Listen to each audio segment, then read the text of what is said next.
என் அன்பு குழந்தையே, உனக்கான நல்ல விஷயங்களை செய்வதற்காகவே உன் தாயானவள் இன்று உன்னை தேடி வந்திருக்கின்றேன். என் தங்கமே, இன்று இந்த அம்மா கொண்டு வந்திருக்கின்ற செய்தி என்னவென்று நீ முழுமையாக கேட்க வேண்டும். இன்று உன் அம்மா ஒரு மிக முக்கியமான ஒரு பதிவினை உன்னிடத்தில் கொண்டு வந்திருக்கின்றேன். என் குழந்தையே, எப்பொழுதும் வாழ்க்கையில் கஷ்டங்கள் அதிகரித்து கொண்டே இருக்கின்றது என்று நீ சொல்லி புலம்பிக் கொண்டிருக்கின்றாய் அல்லவா? நாளைய விடியலில் ஒரு நல்ல விஷயத்தை நோக்கி நீ பயணிக்க இருக்கின்றாய். நாளை உனக்கு நிச்சயமாக வெற்றி கிடைக்க வேண்டும் என்றால் இந்த அம்மா சொல்லக்கூடிய இந்த ஒரு இலையை உன்னோடு நீ வைத்து கொண்டால் நிச்சயமாக வெற்றி உன்னிடத்திலே வந்து சேரும்.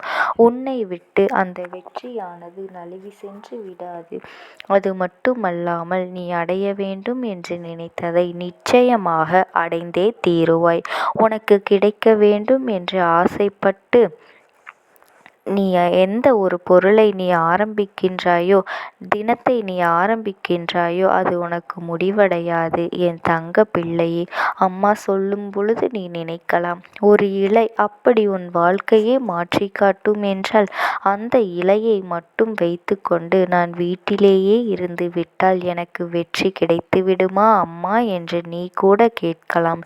என் தங்கமே, முயற்சிகள் இருந்தால் மட்டும்தான் இந்த அம்மா சொல்கின்ற விஷயங்கள் எல்லாம் உன் வாழ்க்கையில் ஒரு பலனை கொடுக்குமே தவிர ஒரு பொழுதும் அமைதியாக ஓரிடத்தில் அமர்ந்து விட்டால் எந்த பலனும் கிடைக்காது என்பதனையும் நீ புரிந்து கொள்ள வேண்டும். முயற்சிகள் பலவற்றை செய்து வெற்றியை தழுவ முடியாமல் தவித்து நிற்பவர்களுக்குத்தான் இந்த விஷயங்கள் எல்லாம் நடக்கும் என்பதனை நீ புரிந்து கொள்ள வேண்டும். என் குழந்தையே, மனதிற்குள் உனக்குள் நல்ல வெறி இருக்கின்றது. நிச்சயமாக அதை அடைந்தே தீர வேண்டும் என்ற வைராக்கியம் இருக்கிறது. நீ குறிக்கோளோடு செயல்படுகின்றாய் என்றால் உன் வாழ்க்கையில் மிகப்பெரிய சந்தோஷத்தை நீ அனுபவித்து வாழப்போகின்றாய். அப்படி என்றால் உனக்கு கிடைப்பதில் இந்த அம்மா மிகப்பெரிய பாக்கியசாலியாக போகின்றேன் என்பதனையும் நீ புரிந்து கொள்ள வேண்டும். நான் சொல்கின்றதை நீ அடைந்து விட்டால் அதைவிட பெரிய சந்தோஷம் எனக்கு இல்லை. அது என்னவென்று உன்னிடத்திலே சொல்லிக் கொடுப்பதற்காகத்தான் இன்று உன் அம்மா உன்னை தேடி ஓடோடி வந்திருக்கின்றேன். என் அன்பு குழந்தையே, வெற்றி என்னவோ உன்னுடைய முயற்சிகளுக்குத்தான் கிடைக்கப் போகின்றது. ஆனால் உந்த தாயானவளினுடைய ஆசீர்வாதங்கள் இருக்க வேண்டும் அல்லவா? அதைத்தான் உன்னிடத்தில் தெளிவாக சொல்கின்றேன்.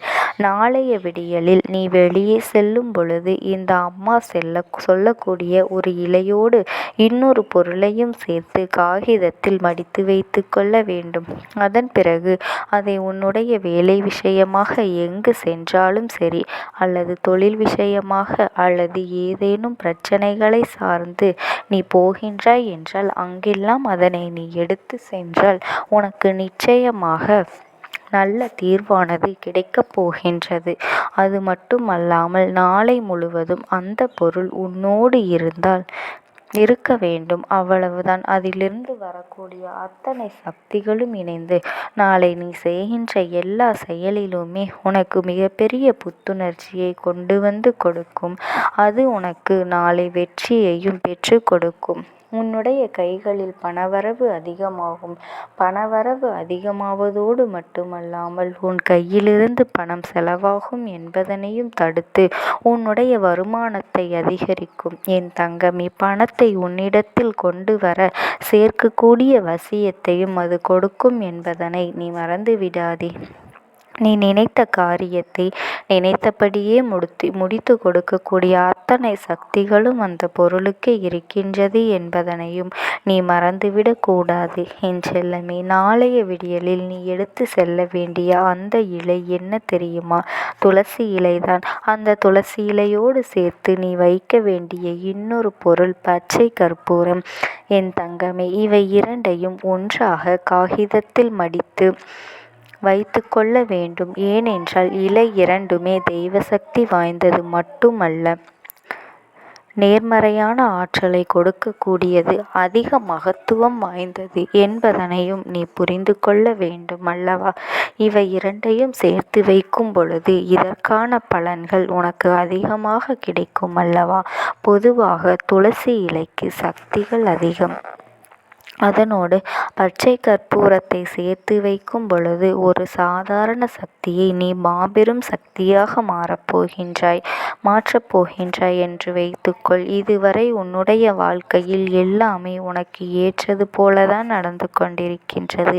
அதுவும் சில நேரங்களில் உன்னால் இதுவெல்லாம் நடக்குமாம் என்று நீ எதிர்பாராத அளவிற்கு இதை நான் செய்து விடுவேனா என்ற தயக்கமும் ஏற்படும். இதையெல்லாம் உன்னோடு நீ வைத்திருந்தால் உன்னுடைய மனதிற்கு முதலில் இதிலிருந்து வருகின்ற வாசனை மிகப்பெரிய புத்துணர்ச்சியை கொடுக்கும். என் தங்கமே, முதலை துளசி இலையை செடியிலிருந்து பறிக்கும் பொழுது நகம்படாமல் நீ பறிக்க வேண்டும். அது ஒன்றுதான் நீ கவனத்தில் வைத்து கொள்ள வேண்டும். நகம் படக்கூடாது என் செல்லமே. இந்த துளசி இலையிலிருந்து வருகின்ற வாசனையும் பச்சை கற்பூரத்திலிருந்து வருகின்ற வாசனையும் உன்னுடைய மனதிற்கு மிகப்பெரிய அமைதியை கொடுக்கும். தெளிவான மனநிலை ஏற்படுத்தி கொடுக்கும். எப்பொழுதெல்லாம் குழப்பங்கள் ஏற்படுகின்றதோ அப்பொழுதெல்லாம் அதிலிருந்து உனக்கு நல்லதொரு தீர்வினை ஏற்படுத்தி கொடுக்கும்.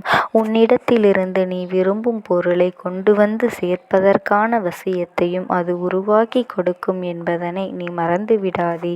என் அன்பு குழந்தையே, நீ செய்கின்ற முயற்சியில் வெற்றி பெறும் நேரத்தில் இது உனக்கு மிகவும் அவசியம் என்பதனையும் நீ மறந்துவிடக் கூடாது. நீ நம்பிக்கையோடு செய்கின்ற எந்த ஒரு விஷயங்களுமே உனக்கு பலன் கொடுக்காமல் சென்று விடாது. அதுபோலத்தான் உன்னுடைய அம்மா இன்று இருந்து கொண்டு உனக்கு தேவையானவற்றையெல்லாம் சரியான நேரங்களில் உனக்கு சொல்லிக் கொடுத்து கொண்டிருக்கின்றேன். என் பிள்ளையே, உனக்கு தூக்கம் வர வேண்டும். தூக்கமில்லாமல் இருக்கின்றாய் என்றால் ஒரு துளசி இலையை கசக்கி தலையணைக்கு அடியில் வைத்து கொண்டு உறங்கினால் உனக்கு நல்ல நல்ல ஆத்மார்த்தமான உறக்கம் என்பது கிடைக்கும். அந்த துளசி இலையிலிருந்து வரக்கூடிய வாசமானது உன்னுடைய மனதிற்கு மிகப்பெரிய அமைதியையும் நிம்மதியையும் கொடுத்து உனக்கான உறக்கத்தையும் உன்னிடத்தில் கொண்டு வந்து சேர்க்கும் என்பதனையும் நீ மறந்துவிடக் கூடாது. என் தங்கமே, நீ நினைக்கின்ற விஷயங்கள் எல்லாம் இனி உனக்கு நன்மையாகவும் வெற்றியாகவும் தான் முடியப் போகின்றது. அதில் எந்தவித சந்தேகமும் மாற்று கருத்தும் உனக்கு வேண்டாம். இந்த உலகத்தில் எல்லா விஷயங்களும் சில சக்திகளுக்கு கட்டுப்பட்டது என்பதனை நீ அறிந்திருப்பாய் அல்லவா? அதைத்தான் நாளை முழுவதும் உன்னுடனே நீ வைத்து கொள்ளப் போகின்றாய். அது உன்னிடத்தில் இருக்கும் பொழுது உன்னை சுற்றி ஏதோ ஒரு பாதுகாப்பு வளையம் இருப்பது போன்ற எண்ணம் உனக்கு தோன்றிக் கொண்டே இருக்கும். என் செல்லமே, இதையே உன் கைகளில் கொண்டு சென்று நீ வெற்றியை பெறுவதற்கும் புதிய சிந்தனைகளையும் புதிய புதிய தொழில் வாய்ப்புகளையும் வருமானத்திற்கான முயற்சிகளையும் நீ செய்ய போகின்றாய். அது மட்டுமல்ல என் செல்லமே, எந்த ஒரு பொருளையும் பச்சை கற்பூரத்தோடு சேர்த்து வைக்கும் பொழுது அதிலிருந்து இன்னமும் உனக்கு பல மடங்கு சக்திகள் கிடைக்கும் என்பதனையும் நீ புரிந்து கொள்ள வேண்டும். என் தங்கமே, நீ நெற்றியில் வைக்கக்கூடிய திருநீராக இருந்தாலும் சரி, குங்குமமாக இருந்தாலும் சரி, அதில் பச்சை கற்பூரத்தை கலந்து நீ வைத்துக்கொள். அது ஒவ்வொரு நாளும் உனக்கு மிகப்பெரிய வாய்ப்புகளை எல்லாம் தொடர்ந்து கொடுத்து கொண்டே இருக்கும் என்பதனையும் மறந்து விடாதே. அதனை நீயாகவே உணர்ந்து கொள்வாய். என் தங்க பிள்ளையே, எல்லா நாளும் உனக்கு நல்ல நாளாகவே அமையும். இந்த தாயானவளினுடைய அன்பும் ஆசீர்வாதங்களும் என்றென்றைக்கும் உனக்கு முழுமையாக கிடைத்து கொண்டே இருக்கும். ஓம் சக்தி. ஓம் ஆதிபரா சக்தி.